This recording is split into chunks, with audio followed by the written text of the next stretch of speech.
Okay.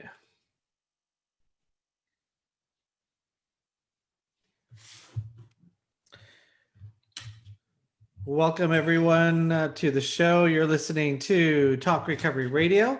I'm here with my co-host, Mr. Darren Gaylor. Hey, Darren. Hello, hello. Hello. Talk Recovery Radio, addiction recovery issues to the airwaves. This is our 7th season, hundreds of guests and thousands of listeners. Thank you to everyone that's joined us and has been part of our show. Darren, it's been a pleasure doing the show with you for so long and continuing to do it. Awesome. You're listening to us on Facebook right now. If you're watching us and you're listening to a replay of last week's show on 100.5 FM Vancouver Co-op Radio. Due to COVID, those of you that have been listening to the show before know we're not allowed in the studio because they have lots of these microphones and people talking moistly into them. So it's a no-no. So I'm here from my office. Darren's from his lovely office. My living room. Your living room, yes, yeah, working from home. Yeah, we bring addiction recovery issues, try to have a conversation about the many pathways and an open mind to so many different models of recovery oriented systems of care. And I think we've done a pretty good job of that. But we like to start the show off with a little bit of chatter. And those of you that follow us on Facebook, I had an opportunity to be on CBC a couple of days ago. Sadly, 5 people overdosed in one house in the city of Surrey. And it really annoys me to say this, but if you follow the news, they lived in a nice area and everyone's shocked that 5 people overdosed. I mean, Darren, did you live in a nice area? No, not really. Well, I mean, when you were younger, I mean, I lived in a nice area, but what does that got to do with anything? I mean, we still having this conversation. Nice area, like, yeah, mean, there's. It does bring attention to the reality of it. Not just like as soon as I heard Surrey, I immediately wrongfully assumed, Wally, Skid Row, Yeah. The tent city, like, you know what I mean, like some shack.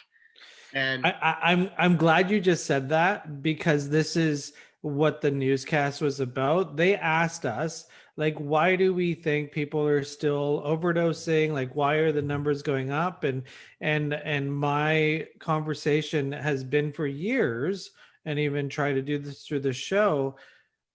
Yeah, we need to save lives, but if we don't start working on prevention, treatment and awareness campaigns about recovery, just the idea of preventing people for drug reduction, if we're not going to sink money into that, we're just going to have an endless seam of people dying, and we'll have more deaths. I actually was on CBC years ago and I said the same thing, and they're like, that was the beginning of this whole safe supply conversation. I'm like, more people will be dead. You'll have safe supply and people will be dying. We've had safe supply for 4 months in Vancouver, and people are still dying. And it's the idea. It's such a small demographic Yeah, that it's actually going to be used for. Like, I mean, I've used with 5 people in a house before. Like, this is a pretty common thing, 5 people picking up, having a little party, whatever.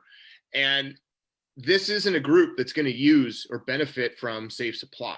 They're not going to go, you know what I mean, score safe supply. Because they're not going to leave their living room to go to a consumption site. Okay, everybody, let's leave our nice area and go to a consumption site. Like people just aren't. People making decisions aren't understanding what we do, right? And so the conversation was, not the whole piece got put in, but we had somebody with living experience. Public health is not addressing everyone that uses drugs. No, homeless, jobless. Yeah. Right. Downtown East Side, poverty stricken. That's the demographic. And if you're listening and wondering what we're talking about, so here's an example. So you have a guy who uses cocaine or opiates, stimulants, opiates, whatever you want to call them. He can't go on a prescription of safe supply. like he'll lose his job. And I remember talking to a healthcare leader and saying, well, maybe they should be able to work while they're on safe supply. And I thought, you know what, you're one of the stupidest people I've ever met. Because he's like, seriously, like I get so mad because I mean, he's a crane operator. You want the guy up in the crane on prescription crystal meth? And she looked at me. I swear to God, she looked at me. She goes, well, that's not the case. That's not what I'm talking about. I'm like, but that's what you're talking about. Like, that's what you're talking about, the guy flying a plane or the woman flying a plane or the guy up on a crane on safe supply. Like, that makes absolutely no sense, because that's what you just said. People should be able to work on safe supply. So you're the stigmatizing person because you think everybody on safe supply works at Starbucks or like works for some like non-safety sensitive position. And I'm getting heated up here because she is like, that policy is driving this. Like, everyone's saying, well, if those 5 kids had access to safe supply, well, or a way to buy drugs that aren't tainted with fentanyl. They use together. That was the one of the big things that they're saying to do is don't use alone, right? So here's 5 people, all dropping. So that does, obviously state the major concern. I don't know exactly what they were using, but whatever they were using had fentanyl in it for sure, right? It was toxic. But the issue isn't everything would have been okay, and we wouldn't have had a problem if they just had clean dope. Like, we're still talking about 5 human beings with possible drug addiction or doing, illicit drugs or being careless or being irresponsible. You just nailed it too. We don't even know. Like, everyone's like, oh, they're weekend warriors. I'm like, how do you even know who and what they are? So like, our question to Bonnie Henry, who like seems to like be the savior for British Columbia when it comes to healthcare policy. So every day she reports on tests and recovery rates of COVID. How many thousands have died in British Columbia? Where's the tests for addiction in British Columbia, so we know who's a weekend warrior and who's actually got substance use disorder? I think by now we should have a provincial system that actually tests people that may have addiction issues. Where's the prevention plan? I mean, she talks about washing hands every single day. Where's the prevention when it comes to substance use? I haven't heard anything. And the question is, how many people have actually recovered from addiction in British Columbia? Do we even know that? So how are we implementing data to create public health? And we are not doing that in this province. And that's the thing. It's not like against something. It's like, we don't have the data to actually do anything properly. We're just like, safe supply is the silver bullet.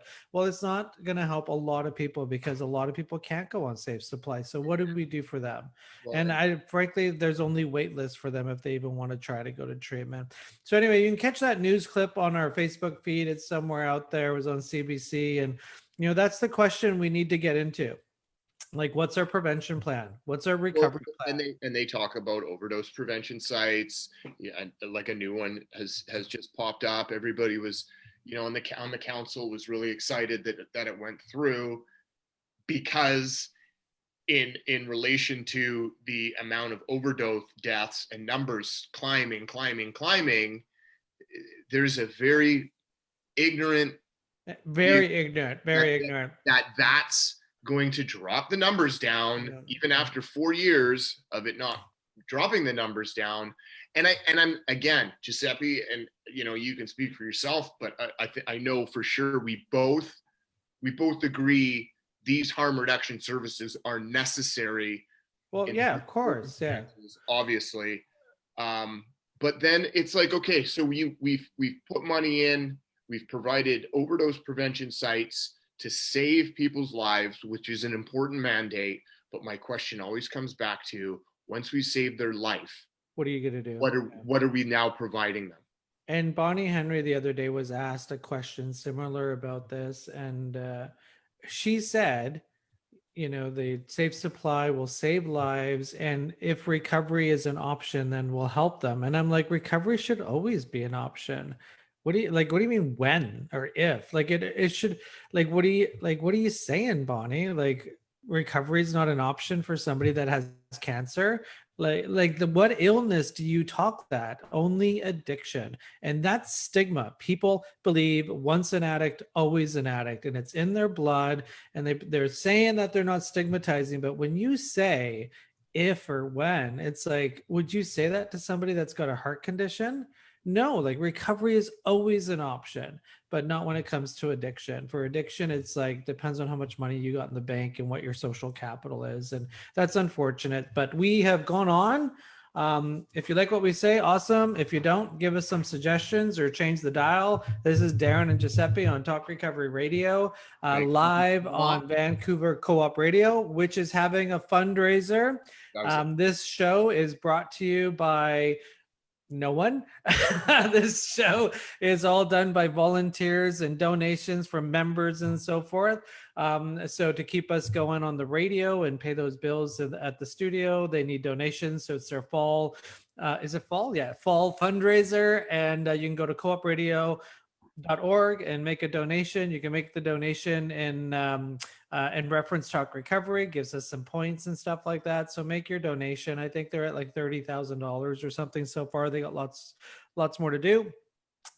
But this show is brought to you by Last Door Recovery Society and Westminster House, which makes up New West Recovery, Canada's largest recovery community. And it's time for our guests. We've got a guest on show today. Darren, who are we talking recovery with today? Awesome. Let's welcome Karen Geisbretch to the show. She is a registered dietitian, particular interest in mental health and nutrition. Worked with people both Vancouver and Jamaica. She holds a master's degree in healthcare leadership. I mean, the list goes on and on. An author of children books. And well, I mean, there's just a list of working with Citygate, Salvation Army, Harbor Light, on the Dietitians of Canada Nutrition and Food Security Network Executive Committee. So you're the one to talk to here about nutrition in relation to addictions and mental health, and all your experience of working with youth at risk. And welcome to the show. Thanks for coming on. Thank you for inviting me. Now, did I say your last name right? Geisbretch? Oh, not quite. Geisbretch. What's it? Geisbretch. Geisbretch. Okay. I assume there was a few silent letters in there, but no, we pronounce them all. Awesome. Welcome to the show. So I was looking, there's one book that you have, not the children's book, Happy Colon, Happy Soul. And then I sort of looked in the index, and I'm just going to read off some of the chapters here, because the first chapter is sharing food, and then what to eat, and then 1, 2, 3, 4, 6 chapters: self-care, spirituality, vulnerability and resilience, dignity, healing relationships, another way of being. So this was like sort of a nutritional book about food, and then just the whole soul aspect of self-care and how to take care of yourself. Are they sort of, you can't have one without the other? Like nutrition is that part of, whether it's a spiritual life or, like, and how did that come about? How did that whole dialogue come about for you? So to answer your first question, absolutely. I believe how we eat is pretty connected with how we cope, both physically, socially, spiritually, mentally, emotional, the whole range. So I started volunteering with food programs when I was a UBC student, and one volunteering gig led to another and another, which led me to start working with some of the addictions treatment programs and shelters. And I saw some really hard stories, met some people going through some really hard things, and saw some or overheard some very funny, very wise, very poignant conversations. Right. So I will often email myself little snippets of conversation, and then when I have time, usually early the next morning, we'll write out the story around these conversations. Partly that's just my way of processing what I'm hearing, what I'm learning, how I translate my training as a dietitian into some of these settings where nutrition isn't given as much weight as I think it should be. Yeah, absolutely. And so really, it was my way of processing. And in some ways, Happy Colon is about everything but food. Right, yeah. There's enough cookbooks, there's enough diet books out there. It's not what I was trying to write. So did it go into the self-help category or the nutrition category of the Amazon listing there? That's a good question. I should look that up.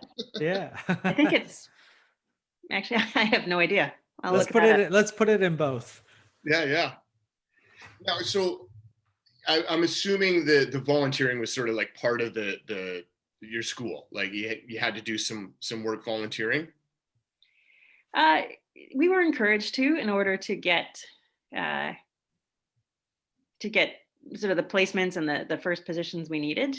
To be honest, there was a boy that was cute, and he said this one particular meal needed girl volunteers so that when women came to the program, they wouldn't be quite so intimidated. And I was just so intrigued with who I met there and what I learned in my classes and in other things in life just made so much more sense when I was down at that meal program. And some of the things I worry about, like my grades and what am I going to do on Friday night, just paled in comparison to people concerned about where they're going to sleep tonight, what they're going to eat. It really is an amazing experience for an individual. I mean, the amount of people that we've spoke with around, the downtown east side, especially, they're either, volunteering, or let's say they found a career in that area. They either came from a personal, relation to that area, or something led them to an experience that drew them in, and they knew that that's where they wanted to be. So it sounds like it's that sort of entrance into where your career has gone. Because it is, we've spent some time down there in many facets, and it's one thing to look at it from the outside driving by, the ugly, those people. It's not until we interact and you spend some time that there's that humanness and struggle that you can either relate to or be completely inspired by, really. And when you start to talk to people about what they've eaten, their food preferences, their specialty, what they like to cook, you really open up some amazing conversations. Yeah. What kind of so nutrition, mental health issues, addiction, there's lots of conversations about eating healthy. It's not just good for the body, it's good for the mind. What kind of information can you give our viewers and listeners, clinically, what does it actually do? Like, has there been research done? And, does it make a difference if you're eating, a bunch of carbs while you're in rehab, or should we be eating more salads in rehab? Why should people that are looking for recovery services even ask, if there's nutrition, what is the nutrition going on here? Yeah, so yes to more salads is a simple answer, but the more complete answer to that is going to be different for everybody. We're going to have very different conversations with people who are in the early stages in the detox in the first few weeks. There, I talk with clients about some of the real basics of self-care, hydration.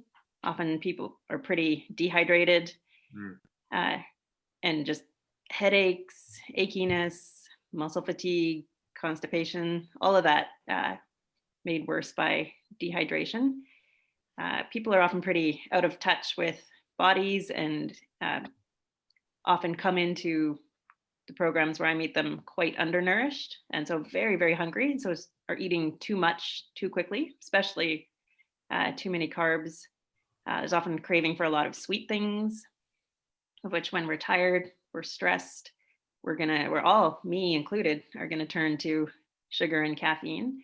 And so we talk about that and why we're so drawn to it, and what that ultimately costs us, Right. and how to eventually develop a better relationship with sugar, put it in its place. And then a lot of people have concurrent challenges. So HIV, hepatitis, different diseases that might lead someone to a compromised immunity. There's certain things we talk about there. Diabetes, met people with cancer, with all sorts of other challenges, which will require special foods.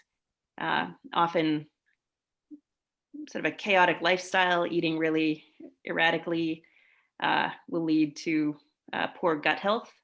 And that's something that we're understanding a lot. Our gut bacteria have a big impact on our immunity, our mental health. And I was sort of joking about that with friends one day, which is where the the title of Happy Colon, Happy Soul came from. And yet there is a connection between our gut health and how well we feel. Right. Which is so important, but it's never the priority.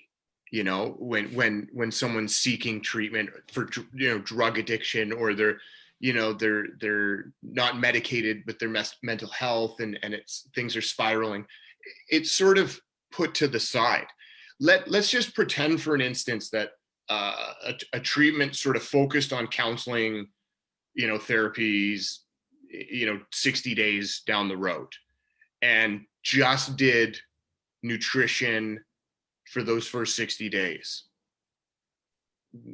with abstinence or and some medication control. Like, do you think there would be a complete different, less challenges? How would you assume someone would be after 60 days of just focusing on like nutritional therapies? I think a lot of stress, mental health challenges, chaos becomes more manageable when we're in a regular routine. Our bodies they do best when they're in a regular routine, when we get up around the same time, when we eat around the same time. The chaos of life, when you're out on the streets or when substance use kind of derails life, right, will also derail eating, and then it's hard to focus. But I think when people are eating regularly, hopefully eating better quality foods, our ability to focus, to think through, resilience comes back. So yeah, I think it would make a huge difference. Yeah, I mean, I think anybody can relate to the, hangry and what we're like just when our blood sugar drops. I mean, that's the main thing, isn't it? Just the blood sugar's too low. And I for myself, I don't function well. I can't focus. Moods are attached, like not happy moods, and so like that's just within a couple of hours, let's say. Can you imagine a couple of days?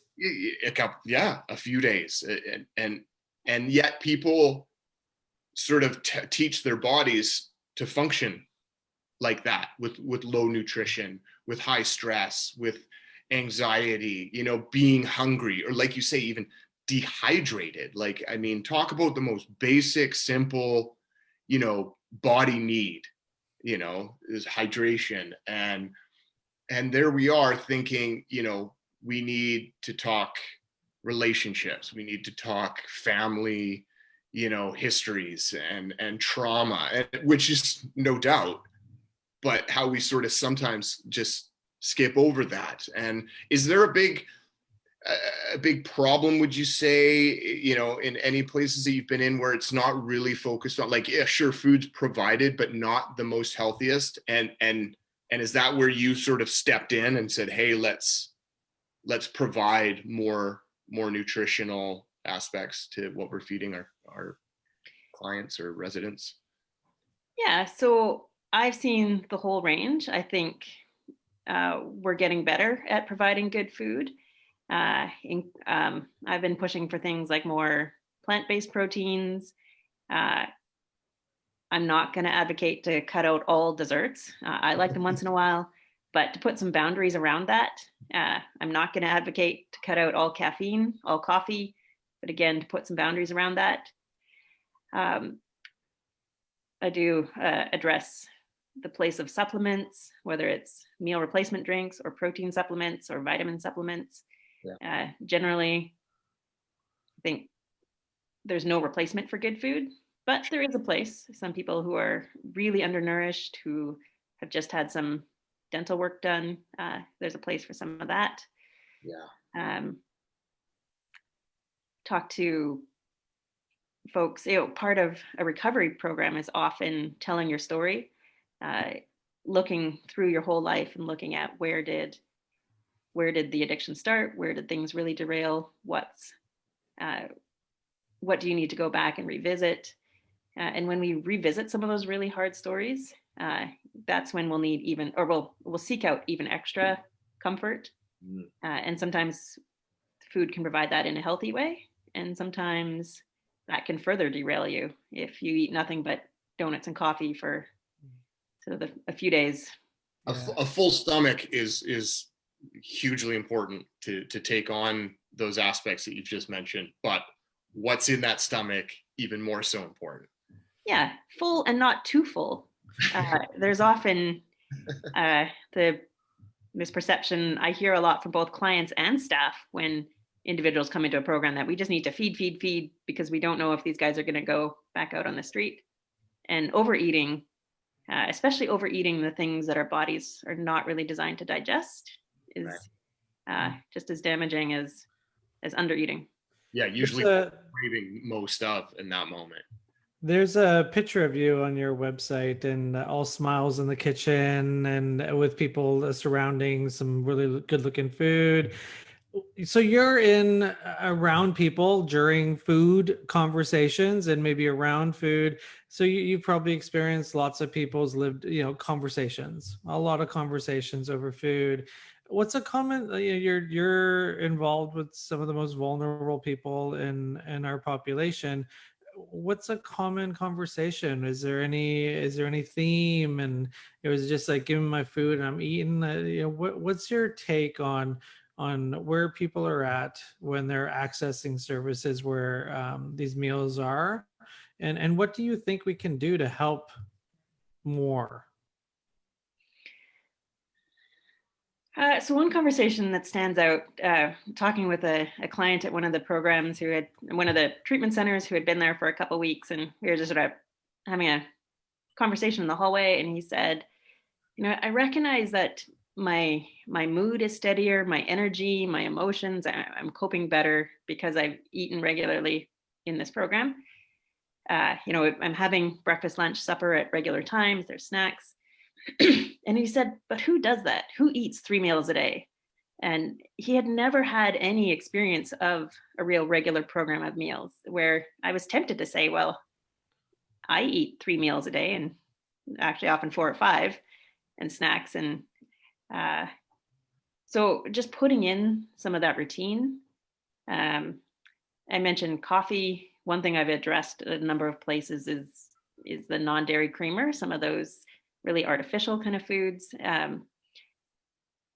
I just think we could do better. But again, it really depends on where people are at, where we meet them. After months, we start to talk about some of the bigger issues around food. We understand spirituality as a big part of recovery. And if we understand spirituality as being connected to something larger than ourselves, then we think about how food connects in there. We're reliant on a lot of people for the food in front of us. And so before we put anything in our mouths, if we stop for a moment, just express gratitude for how many people had a hand in that sandwich or that cup of coffee, that's going to change our relationship with the food, with how much we eat. I'm wondering, being in the frontline areas, some of your resume, Salvation Army, you know as much as anybody how important the food is. Not just the dignity, giving somebody a full stomach. Doesn't matter what we give them. Like, you know, that there's necessary for more nutrition and, you know, whole foods. But I'm sure there's a budget. We all know the whole like poverty aspect of, you know, eating processed foods. It's cheaper.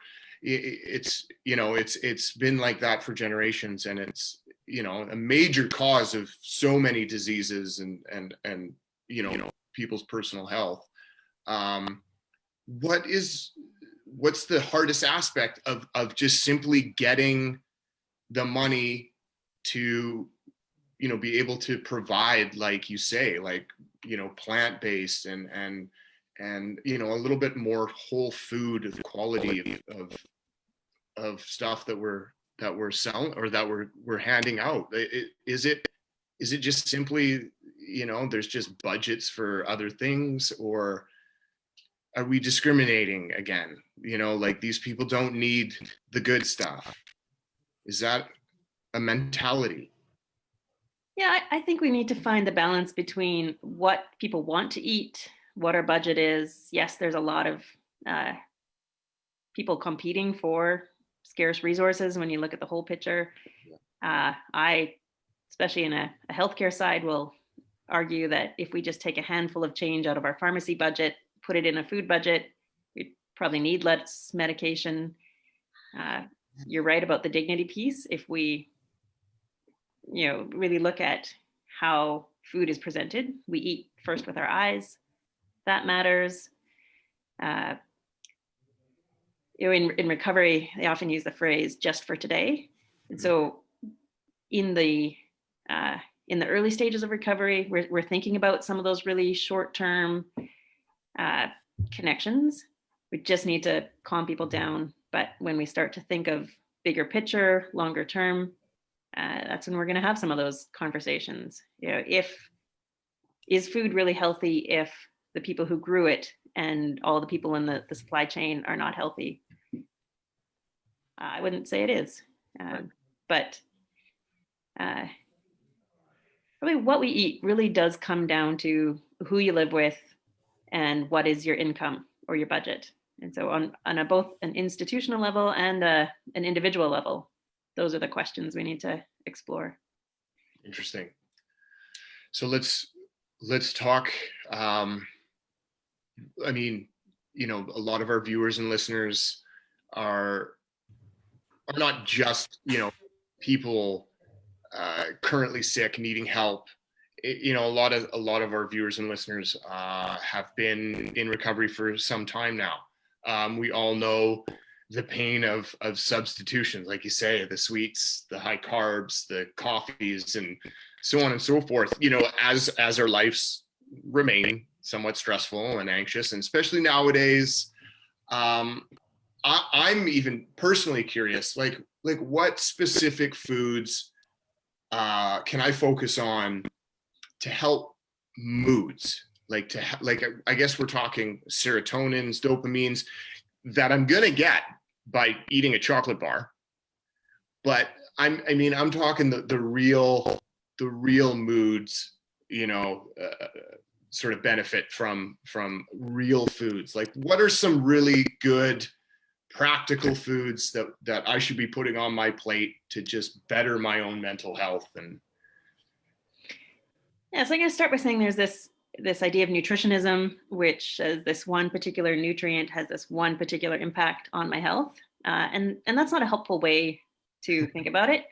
Okay. It really is the whole big picture of how we eat. It's just more foods that are a single ingredient, things your grandmother would have recognized, things that don't come in a crinkly package with words in the ingredient list that you can't pronounce. It's eating with others. It's preparing food. You know, if we're going to have pizza or burgers for dinner and we make it ourselves, we're probably going to have better quality ingredients. Right. We're probably going to add less salt than if we got those from a fast food joint. We'll hopefully have a good conversation around making the food.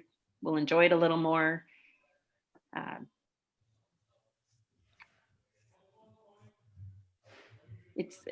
Celebration is an aspect of food. So, generally I wouldn't say cake is a healthy thing, but to go eat your buddy's 1-year cake or 10-year cake, I would certainly say that's a healthy thing. But if you're going to do that, don't also eat cake for dinner. Be a little more conscientious about what you had earlier in the day so that you can really enjoy that cake.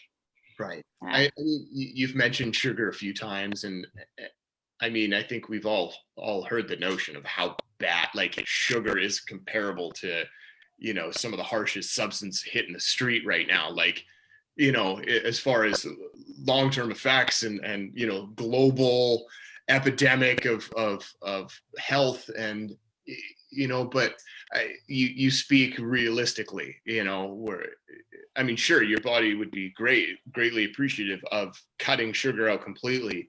But I love how you incorporate, the fact of, like, not eating a piece of cake alone at midnight, because you feel horrible or you can't sleep. But in essence, the environment is more so conducive to your mental health, as like, and I guess we forget. It changes the whole. Go ahead. Sorry.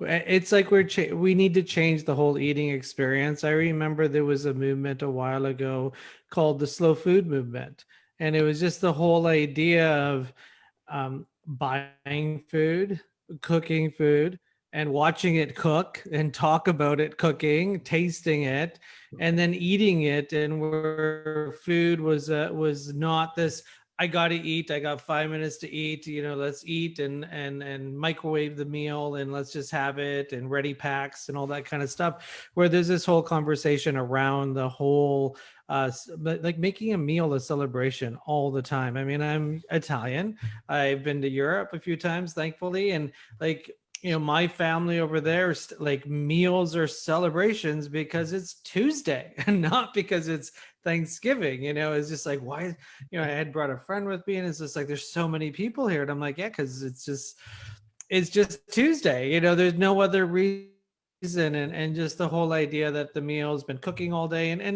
and you don't have to, like, have an apron on and a slow cooker and cooking all day, but just longer than 5 minutes. Just that idea that it's not fast food, and that there's some. And I think what happens with a population that's vulnerable, when you're on the streets, like, you're eating when you can after probably waiting in a line, unfortunately, and you have a couple minutes to eat it, and then you got to get back to the grind, right?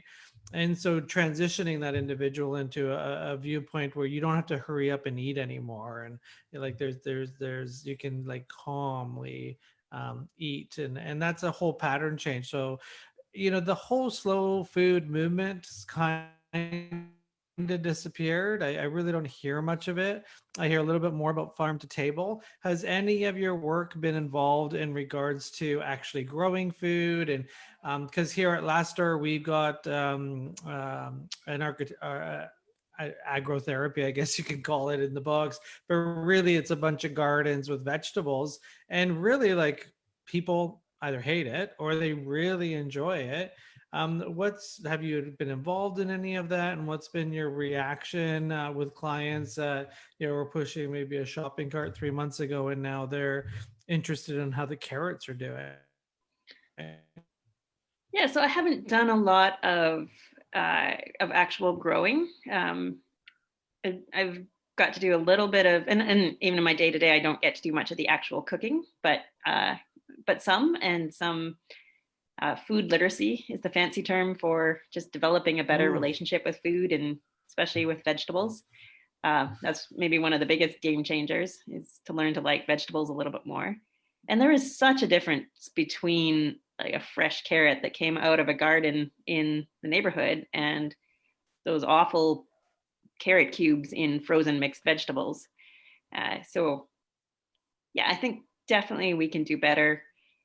Part of eating well is learning to develop a taste for better food. When you start eating better quality cheese or bread or chocolate, it's hard, or meat, or vegetables, anything, it's hard to go back to the cheap stuff. But just like, we couldn't go out and run 10K if we haven't been running. We couldn't start bench pressing our body weight if we haven't been exercising. We're also not going to start eating better quality foods. Like, we have to train our taste buds in the same way. And just want to go back to that cake that Darren's eating at midnight.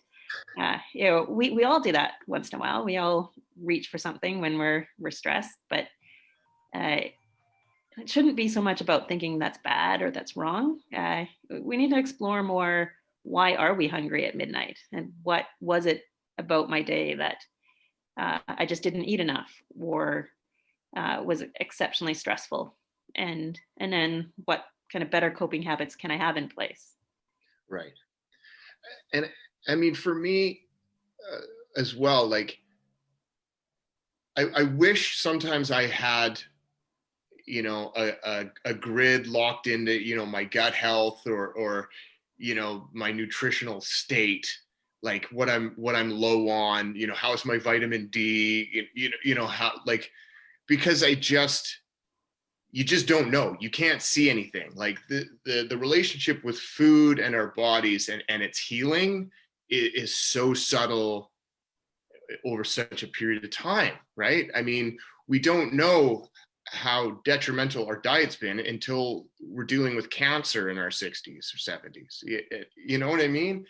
And what is it that, like, from your experience, or like, what are those things that happen, within the first couple of weeks or month that we're changing our diet, that we're looking at our food, that we're considering what we're eating more often? What are some of the mental health aspects, or just things that we notice that you've heard from or seen yourself?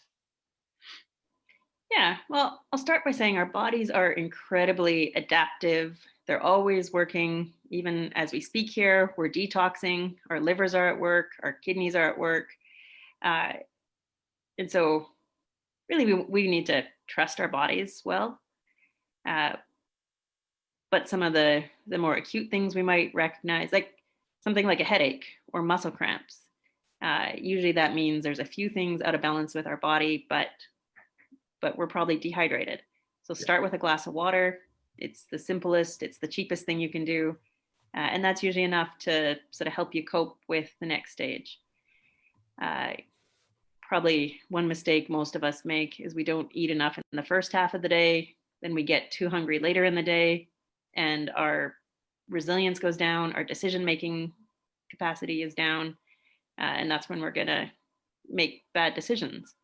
That's when we're gonna get irritable, get hangry, as you mentioned. That's when we're gonna wanna eat that cake at midnight. Yeah, quick and easy. That's when we're gonna go to quick and easy, right? When we're tired. What else? Like, what should I get instead of quick and easy? What should I eat to get out of that? Anything? I mean, really. You like still need to find the quick and easy, but it's not going to be something microwaved. It's going to be real food. What we understand now is the healthiest way to eat is if half your plate is fruit and vegetables. There's some good protein, some carbohydrates. Kind of as simple as that. But so often we switch those, and half or more of our plate is carbohydrates. Right.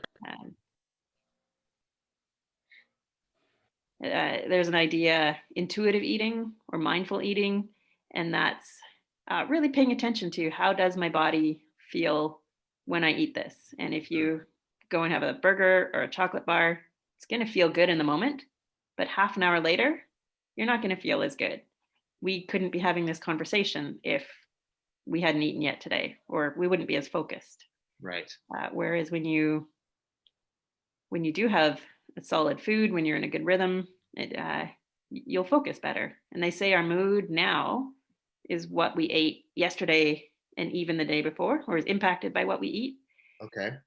So if tomorrow is a day where you've got something stressful, you've got an interview you're a little worried about, you're a doctor's appointment, you're starting a new job, you've got to make an amends that, it's going to be kind of a big deal. If that's tomorrow, then today is the day you want to be a little more deliberate about what you eat, drink a little bit more water. Right. You'll sleep a little bit better. You'll wake up a little more clear-headed tomorrow. And even if how you eat means you cope 5% better, maybe that's the difference between a good day and a relapse.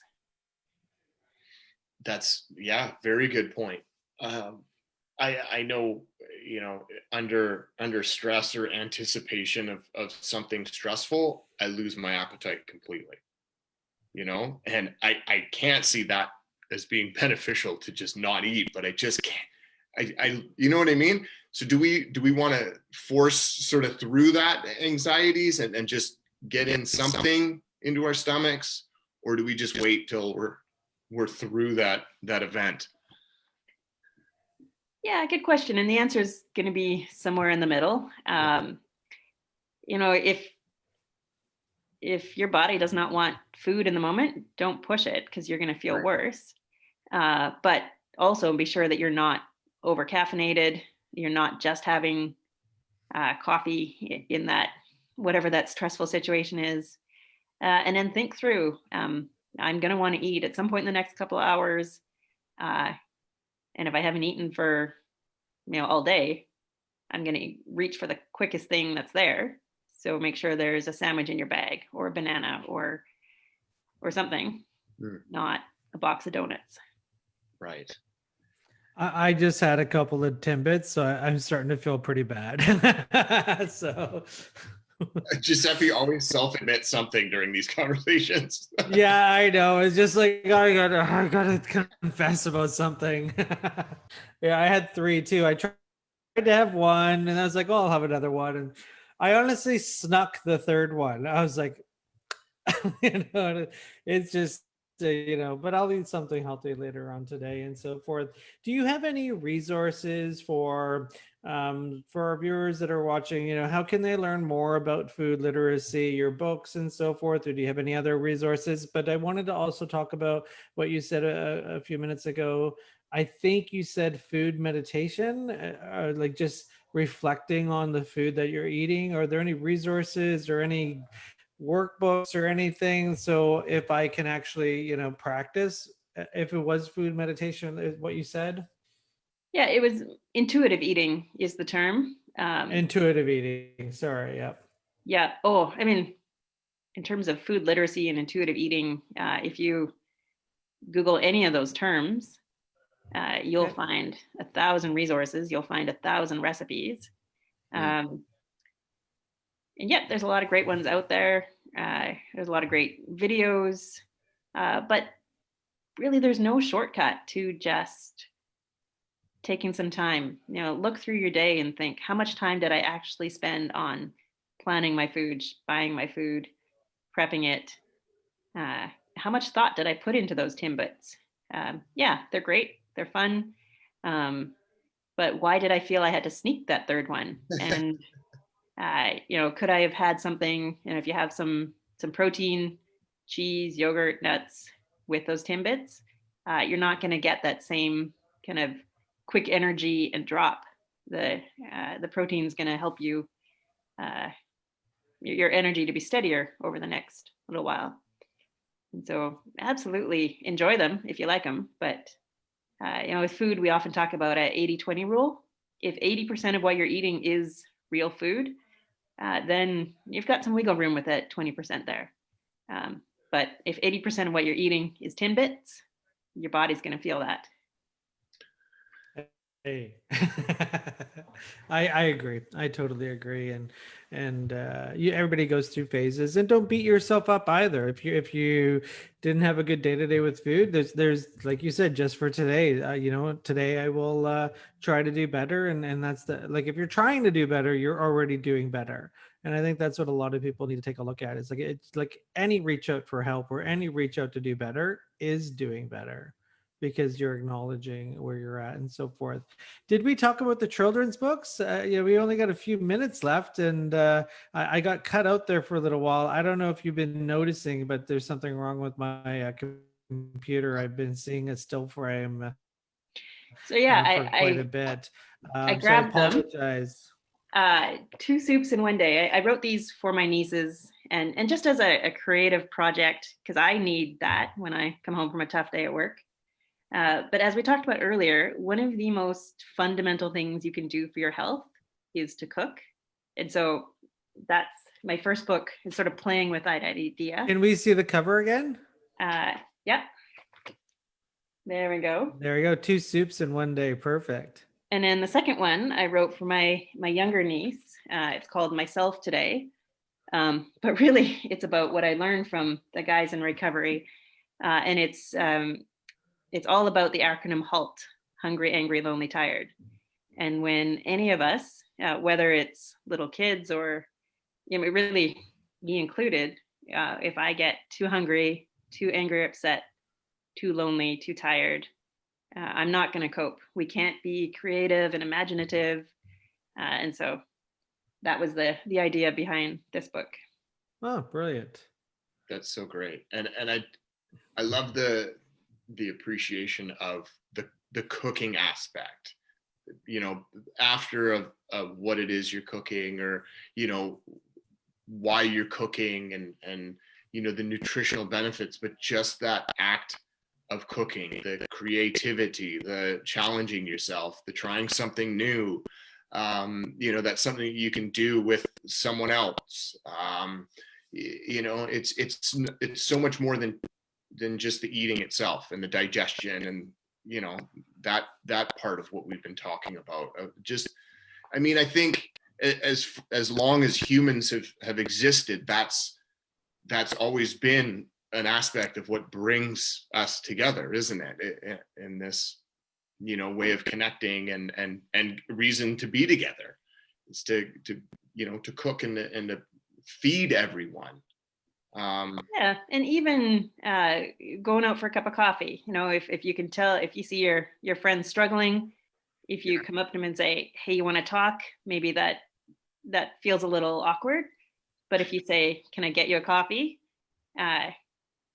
That opens up an opportunity. Or your morning cup of coffee, or for me it's tea. If I take time to make tea, sit, read a little, think a little, my day is totally different than if I just rush through my morning and get out there. There's a lot of aspects of self-care and community building that food is really just the context for some of these bigger things that are so important for all of us. Yeah, and especially now we know just the most healthy human being has newfound struggles and difficulties, trying to navigate the world right now, where we've never taken it, too seriously, that I can travel if I want to, if I can afford it. And now you absolutely can't. And, people seeing family and all, just, we're not on complete lockdown and isolated in our homes right now. So we're, a little bit ahead of the worst of it, but things have changed. I've noticed just in my own personal relationships with friends and social abilities. And, I have young kids and they're not seeing, who we used to see as often anymore, just to sort of, be responsible. And, it's difficult. Like, we don't have that, like, let's meet up for dinner, let's meet up for that coffee as often as we could have, a few months back. And even if we do meet up, we're like doing it in incognito, and like there's just this sense of like heightened security and so forth on what's going on when we meet up as groups. So trying to have a meal that is going to make us all feel great already has this underlying issues, like, are we doing something wrong? So yeah, but at the beginning of the show, I think we need to take a look at that messaging. Yeah, I was just going to say, just at the beginning of the show, I was sort of like, okay, I'm going to ask Karen about, what specific foods are going to up my serotonin. And, you answered that perfectly.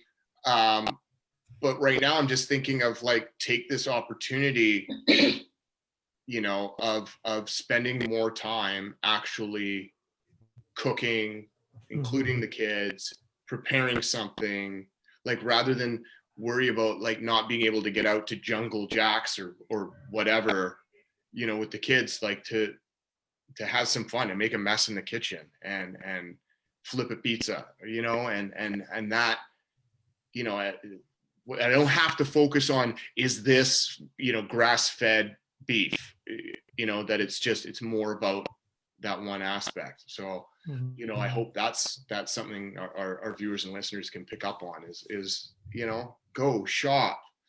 I know locally here, the farmers markets, they're doing the best they can to provide, you know, and what a great opportunity to help local and, you know, force yourself to cook something that shouldn't sit in your fridge for 3 weeks. Yeah, absolutely. Maybe buy a box of Kraft Dinner, make that, and make your own mac and cheese, and then try the two and see, you know, how much better does it taste if I've made it myself. I love that. Well, just so you know, Darren's mom cooks Darren's mom cooks a mean mac and cheese. So Darren, I think we're gonna have to have a mac and cheese night. We got a couple minutes left before the end of the show. Just wanted to remind everybody, coming up this weekend on Saturday. I think it's the whole weekend, Friday, Saturday, and Sunday, obviously virtually because in-person events aren't happening, but it's the annual PNWCNA conference. So it's an NA conference. Open to everybody. Just Google PNWCNA. That stands for Pacific Northwest Convention of Narcotics Anonymous, and it's been going on for like 40 years or something like that. First time it's ever been virtual. You know, if you're interested in what it's about, just go to the website. I think it's also free because it's online, so check that out. And if you like our show, don't forget, go to Talk Recovery Vancouver and Talk Recovery Radio, and you can replay all of our shows for the last 7 years on iTunes, SoundCloud, YouTube, and of course on Facebook Live. Well, what a great show. I always love talking about food. It's one of my favorite hobbies, fast food and slow food. I have a love-hate relationship with all of it, but it's just the awareness, you know. I didn't know what intuitive eating, I didn't hear that before, so that's a new term for me. So I'm grateful for that because I'm going to be more intuitive on what I'm eating. And hopefully next Thursday I don't have to come clean with eating extra Timbits. So thanks for being on the show, and it was good to see you, Darren. Any closing thoughts, Darren? No, I just wanted to let people know Karen's website, Karen Geisbretch. .com. You can see our link for the spelling. I won't spell that out right now. And yeah, just thank you so much for coming on the show. I hope this allows people to think about, you know, what healthcare aspects are out there or that they can't access right now, and really focus at home and what they can do for themselves. Right. Thank you. Okay. Right, everybody. Awesome to see you, Darren. See you next Thursday. Everybody have a great long week. No, it's not a long weekend. Have a good weekend, and we'll catch you next week. Bye, Karen. Nice to meet you. Take care. Bye-bye.